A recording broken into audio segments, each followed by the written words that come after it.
Një tjetër alarm në Akademinë e Sigurisë, për herë të dytë brenda pak kohësh, 10 kursantë të këtij institucioni kanë përfunduar në spital me simptoma të dyshuara helmimi.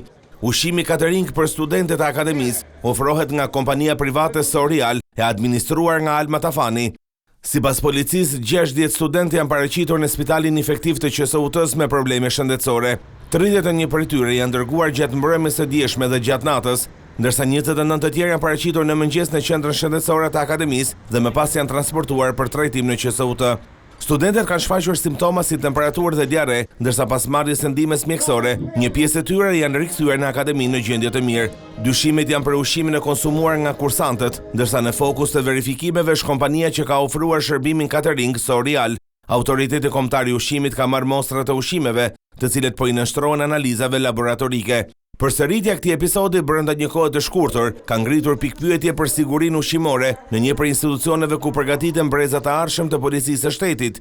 Ndërkohë një grup i posaçëm hetimor, në bashkëpunim me Agjencinë e Mbikëqyrjes Policore dhe në ndërtimin e prokurorisë, po zhvillon hetime për zbardhjen e plotë ngjarjes dhe përcaktimin e përgjegjësive. Sorial ka reaguar duke drejtuar gishtin e akuzës te Akademia e Sigurisë. Sipas kompanisë, në këto ambiente nuk ka kushtet e duhura për të konsumuar ushqimin. Ndërkohë kompania private shton se është futur ushqim nga jashtë. Gjithashtu studentët sipas Sorial nuk lajnë duart kur konsumojnë ushqim.